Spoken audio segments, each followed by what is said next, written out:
வா மூவிஸ் தமிழ் சேனல்ல இருந்து நான் அபிராமி ஆனந்தன். இன்னைக்கு நான் சூப்பரான 4 கிரைம் த்ரில்லர் படங்கள், ஒரு த்ரில்லர் படத்தை கொண்டு வந்திருக்கேன். இப்போ நான் சொல்ல போற படங்கள்ல ஒரே ஒரு படம் மட்டும் தமிழ் டப்பிங்ல இல்லை, ஆனால் அதுவும் தரமான படம் தான். அது என்னென்ன படங்கள் அப்படிங்கிறத பார்க்கறதுக்கு முன்னாடி நம்ம வா மூவிஸ் தமிழ் சேனலை இது வரைக்கும் சப்ஸ்கிரைப் பண்ணாமல் பார்த்துட்டு இருந்தீங்கன்னா ப்ளீஸ் சப்ஸ்கிரைப் பண்ணி உங்களுடைய சப்போர்ட்டை நம்ம சேனலுக்கு கொடுங்க. இந்த வீடியோ உங்களுக்கு பிடிச்சிருந்துச்சு அப்படின்னா லைக் பண்ணுங்க, கமெண்ட் பண்ணுங்க, ஷேர் பண்ணுங்க. இப்போ வாங்க நம்ம வீடியோக்குள்ள போகலாம். இப்போ நம்ம ஃபஸ்ட்டாக பார்க்க போகிற படம் 2024 வருஷம் ரிலீஸ் ஆன தமிழ் படமான ஃபைண்டர் ப்ராஜெக்ட் 1 அப்படிங்கிற ஒரு கிரைம் த்ரில்லர் படம். இந்த படத்துடைய ஸ்டார்டிங் ஸ்டோரி என்ன அப்படிங்கிறத நம்ம பார்த்துடலாம். படத்துடைய ஆரம்பத்திலேயே ஃபைண்டர் டிடெக்டிவ் ஏஜென்சி அப்படின்னு சொல்லப்படுற ஒரு ஏஜென்சியை கிரிமினாலஜி படித்த ஒரு 3-4 பேர் சேர்ந்து ஓப்பன் பண்ணுறாங்க.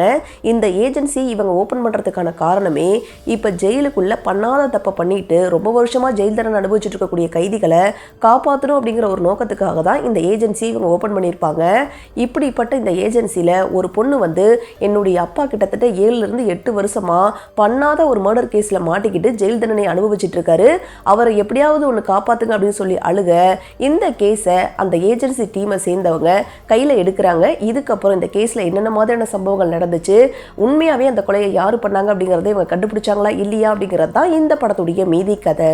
இந்த படத்தில் எனக்கு ரொம்ப பிடிச்ச விஷயமே படத்துடைய செகண்ட் ஹாஃபில் நம்ம யாருமே எதிர்பார்க்காத அளவுக்கு ஒரு ட்விஸ்ட்டுமே இருக்குது. செகண்ட் ஹாஃபில் வரக்கூடிய கோர்ட் ரூம் சீன்ஸாக இருக்கட்டும், இல்லை அந்த டெட் பாடிக்கு என்ன ஆச்சு அப்படிங்கிறத அவங்க சஸ்பென்ஸாக கொண்டு போன விதமாக இருக்கட்டும், அதெல்லாம் நல்லா சூப்பராகவே இருந்துச்சு. படத்தில் நடிச்சிருந்த சார்லி உள்பட எல்லாருமே ரொம்ப சூப்பரான ஒரு பர்ஃபார்மன்ஸை கொடுத்துருக்காங்க. இந்த படம் ஒரு லோ பட்ஜெட் படமாக இருந்தாலும் டெக்னிக்கல் சைடில் என்னென்னலாம் வேணுமோ அதை ஓரளவுக்கு நீட்டாகவே பண்ணியிருக்காங்க. பட் என்ன ஒன்றுனா, இந்த படத்துடைய ஃபர்ஸ்ட் ஹாஃபில் ஹீரோவான சார்லியுடைய ஃப்ளாஷ்பேக் கதை அப்படின்னு சொல்லி ஒரு 20-25 நிமிஷம் காட்டுவாங்க. அந்த சீக்வன்ஸ் உடைய டியூரேஷனை மட்டும் கொஞ்சம் கம்மி பண்ணியிருக்கலாம். மற்றபடி இந்த படம் ஒரு டீசன்ட் வாட்ச் மூவி தான். இது வரைக்கும் பார்க்கல அப்படின்னா கண்டிப்பாக ட்ரை பண்ணி பாருங்க. இந்த படம் ஆஹா ஓடிடியில் தமிழ்லேயே அவைலபிளாக இருக்கு.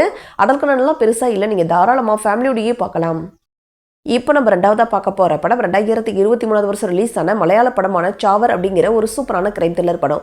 இந்த படத்துடைய ஸ்டார்டிங் ஸ்டோரி என்ன அப்படிங்கிறத நம்ம பார்த்துடலாம். படத்துடைய ஆரம்பத்திலே நம்ம ஹீரோ உள்பட ஒரு 4 பேர் கொண்ட ஒரு குரூப்பு யாரோ ஒரு பையனை வந்து கொலை பண்ணிட்டு அங்கேருந்து கார் எடுத்துகிட்டு கிளம்பி போகிறாங்க. அவங்க யாரை கொலை பண்ணாங்க, இவங்க எதுக்காக கொலை பண்ணாங்க அப்படிங்கிறதெல்லாம் நமக்கு ஸ்டார்டிங்கில் தெரியல. காரில் போயிட்டு இருக்கும்போது தான் நம்ம ஹீரோவுடைய காலில் அடிபட்டிருக்கு அப்படிங்கிற ஒரு விஷயமே நமக்கு தெரியுது. வலியால் ரொம்ப துடிச்சிட்டு இருக்காரு. ஹாஸ்பிட்டலுக்கு போகலாம் அப்படின்னு பார்த்தா ஹாஸ்பிட்டல் ஃபுல்லாக போலீஸாக இருக்காங்க. இப்போ ஹாஸ்பிட்டலுக்குள்ளேயும் போக முடியாது. இப்போ என்ன பண்ணுறாங்கன்னா, அந்த 4 பேரில் ஒரு நபருக்கு தெரிஞ்ச ஒரு பையன், அதாவது ஒரு காலேஜ் படிக்கக்கூடிய ஒரு பையன், அவங்ககிட்ட மெடிக்கலில் சில மருந்துகள்லாம் வாங்கிடுவான்னு சொல்லி ஒரு பொய்யை சொல்லி இவங்க குரூப்பு கூட ஜாயின் பண்ண வைக்கிறாங்க. அந்த பையனுக்கு இவங்க என்ன பண்ணிட்டு வந்தாங்க அப்படிங்கிறதே தெரியல. இதுக்கப்புறம் இந்த 5 பேருமே சந்திக்கக்கூடிய பிரச்சனைகள் தான் இந்த படத்துடைய மீதி கதை. இந்த படத்தில் எனக்கு ரொம்ப பிடிச்ச விஷயமே படம் ஆரம்பிச்சதுலேருந்து கிளைமேக்ஸ் வரைக்கும் செம்ம சுவாரஸ்யமாக கொண்டு போயிருப்பாங்க. அதுலேயும் அவங்களுக்கு என்ன ஆக போகுது அப்படிங்கிற அந்த பதட்டத்தை ஆடியன்ஸான நமக்குள்ள சூப்பராகவே கடத்திருப்பாங்க. கிளைமேக்ஸில் வரக்கூடிய அந்த ஃபைட் சீக்வன்ஸ் எல்லாம் வேற லெவலில் இருந்துச்சு. பரபரப்பாகவும் கொண்டு போயிருப்பாங்க, அதே நேரத்தில் எமோஷனலாகவும் கொண்டு போய் முடிச்சிருப்பாங்க. இந்த படத்துடைய 2வது மிகப்பெரிய பலமே மேக்கிங் தான். சினிமோட்டோகிராஃபியாக இருக்கட்டும், பேக்ரவுண்ட் ஸ்கோரிங்காக இருக்கட்டும், எடிட்டிங்காக இருக்கட்டும், டெக்னிக்கல் சைடில் தரமாகவே பண்ணியிருப்பாங்க. ஒரு தரமான படம் தான். இந்த படத்தை நான் சேனல் ஸ்டார்ட் பண்ண புதுசில் ரெக்கமெண்ட் பண்ணியிருக்கேன். அதுக்கப்புறம் இப்போ தான் சொல்கிறேன், இது வரைக்கும் பார்க்கல அப்படின்னா கண்டிப்பாக ட்ரை பண்ணி பாருங்க. இந்த படம் சோனி லைவ்ல தமிழ் டப்பிங்லேயே அவைலபிளாக இருக்கு. அடல்ட் கான்டென்ட் அப்படின்னு பார்த்தா செக்ஸ்வலாக எந்த ஒரு காட்சிகளும் கிடையாது, ஆனால் ஒரு சில மைல்டான வைலண்டான சீன்ஸ்லாம் இருக்கு. ஸோ அதுக்கேற்ற மாதிரி நீங்கள் பிளான் பண்ணிக்கிங்க. இப்போ நம்ம 3வதாக பார்க்க போகிற படம் 2024 வருஷம் ரிலீஸ் ஆன ஹாலிவுட் படமான அஸ்ரேல் அப்படிங்கிற ஒரு சூப்பரான த்ரில்லர் படம். இந்த படத்துடைய ஸ்டார்டிங் ஸ்டோரி என்ன அப்படிங்கிறத நம்ம பார்த்துடலாம். படத்துடைய ஆரம்பத்திலே ஒரு காடு மாதிரியாக இருக்கக்கூடிய ஒரு பகுதியை காட்டுறாங்க. அந்த பகுதியில் நம்ம ஹீரோயின் 2 பேரும் மீட் பண்ணுறதுக்காக வராங்க. அந்த டைமில் ஒரு குரூப் வந்து ஹீரோயினை ஒரு தனி கார்லையும் ஹீரோயினுடைய லவ்வரை வேற ஒரு கார்லையும் கூட்டிகிட்டு போகிறாங்க. அப்போ நம்ம ஹீரோயினை ஒரு நடு காட்டுக்குள்ளே கொண்டு போய் ஒரு சேரில் உட்கார வச்சு கை காலையெல்லாம் கட்டி போட்டுடுறாங்க. அப்போ நம்ம ஹீரோயினுடைய உடம்பை லைட்டாக வந்து கத்தியால் வச்சு கீறி விடுறாங்க, ரத்தம் ஊற்றுது.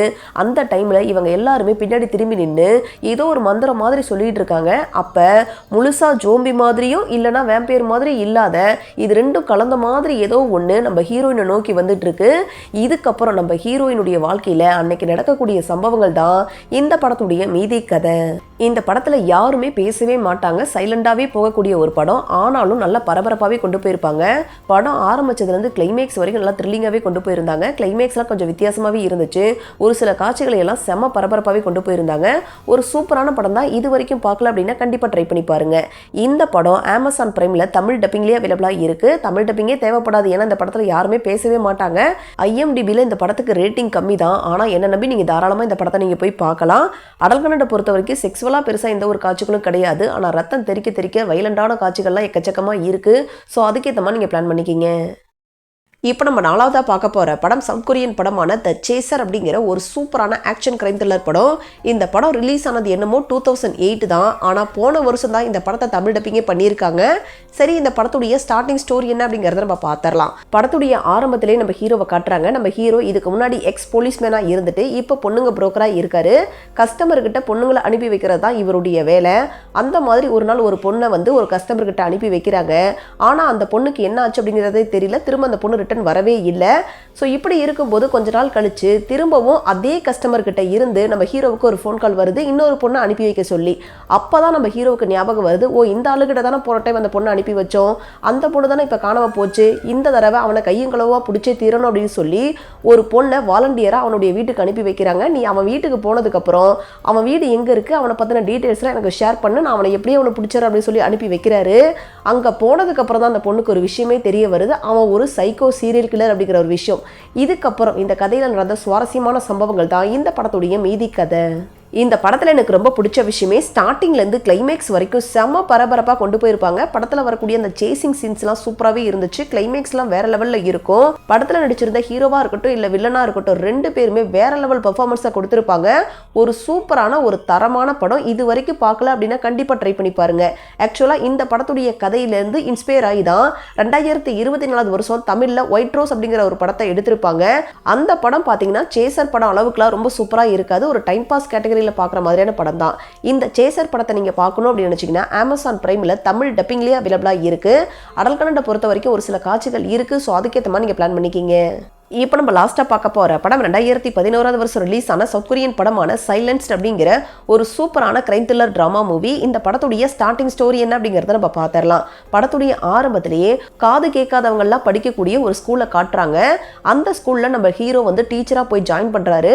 அங்கே போனதுக்கப்புறம் அங்கே படிக்கக்கூடிய குழந்தைகள் எல்லாம் பொதுவாக ஸ்கூலில் படிக்கக்கூடிய பசங்கன்னாவே அதிகமாக சேட்டை குறும்பெல்லாம் பண்ணுவாங்க இல்லையா. ஆனால் இந்த ஸ்கூலில் இருக்கக்கூடிய எல்லா பசங்களுமே ரொம்ப ரொம்ப அமைதியாக இருக்காங்க. யாருக்கிட்டையும் பேச மாட்டாங்க. குறிப்பாக டீச்சர்ஸை பார்த்தாலே ரொம்ப பயப்படுறாங்க. ஒரு கட்டத்துக்கு மேலே தான் நம்ம ஹீரோவுக்கு ஒரு விஷயம் தெரிய வருது. அங்கே படிக்கக்கூடிய சின்ன பொண்ணுங்களா இருக்கட்டும் இல்லை சின்ன பசங்களா இருக்கட்டும், இவங்க எல்லாத்தையுமே அங்கே இருக்கக்கூடிய டீச்சர்ஸாக இருக்கட்டும் இல்லை பிரின்சிபலாக இருக்கட்டும், எல்லாருமே பயங்கரமாக அடிக்கிறாங்க. அது மட்டும் இல்லாமல் பாலியல் ரீதியாக அதிகமாக துன்புறுத்திட்டு இருக்காங்க அப்படிங்கிற ஒரு விஷயம் ஒரு கட்டத்தில் நம்ம ஹீரோவுக்கு தெரிய வர, இந்த விஷயத்தை எப்படியாவது வெளியே கொண்டு வரணும் அப்படின்னு சொல்லி நம்ம ஹீரோ ட்ரை பண்ணுறாரு. அதுக்காக கோர்ட் வரைக்கும் போறாரு. இதுக்கப்புறம் என்னென்ன மாதிரியான சம்பவங்கள் நடந்துச்சு அப்படிங்கிறது தான் இந்த படத்துடைய மீதி கதை.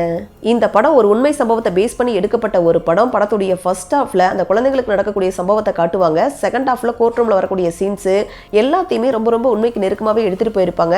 படத்துல நடிச்சிருந்த எல்லாரும், குறிப்பா அந்த சின்ன குழந்தைங்க உள்பட எல்லாருமே ரொம்ப சூப்பரான ஒரு பெர்ஃபார்மன்ஸை கொடுத்துருக்காங்க. ஒரு தரமான படம். ஆக்சுவலா இந்த படம் ரிலீஸ் ஆனதுக்கு அப்புறம் 60 வருஷமா மூடப்படாம இருந்த அந்த ஸ்கூலை க்ளோஸ் பண்ணியிருக்காங்க. அது மட்டும் இல்லாம அந்த நாட்டில் ஒரு சட்டத்தையே மாற்றி அமைச்சிருக்காங்க. அதாவது இதுக்கு முன்னாடி குழந்தைகளை யாராவது இந்த மாதிரி பண்ணாங்க அப்படின்னா ஒரு 6-7 வருஷம் சிறை தண்டனை கொடுப்பாங்க. ஆனா இந்த ஒரு படம் ரிலீஸ் ஆனதுக்கு அப்புறம் அவங்களுக்கு ஆயுள் தண்டனை அப்படின்னு சொல்லிட்டு ஒரு ரூல்ஸையுமே போட்டிருக்காங்க. அந்த ஒரு லாவையும் கொண்டு வந்திருக்காங்க. அந்த அளவுக்கு ஒரு இம்பாக்டை ஏற்படுத்தின ஒரு படம். ஒரு தரமான படம். கண்டிப்பா ட்ரை பண்ணி பாருங்க. இந்த படம் நெட்ஃபிளிக்ஸ்ல அவைலபிளா இருக்கு. ஆனா தமிழ் டப்பிங்ல இல்ல. IMDbல 10க்கு 8 ரேட்டிங்ஸ் கொடுத்திருக்காங்க. அடல்கனடை பொறுத்த வரைக்கும் ஒரு சில காட்சிகள் இருக்கு. ஸோ அதுக்கேற்ற மாதிரி நீங்க பிளான் பண்ணிக்கிங்க. இதே மாதிரி நிறைய சூப்பரான படங்களை பத்தி நீங்க தெரிஞ்சுக்கணும் அப்படின்னு நினைச்சீங்கன்னா மறக்காம நம்ம வா மூவிஸ் தமிழ் சேனலை சப்ஸ்கிரைப் பண்ணுங்க, லைக் பண்ணுங்க, ஷேர் பண்ணுங்க, கமெண்ட் பண்ணுங்க. தேங்க்யூ.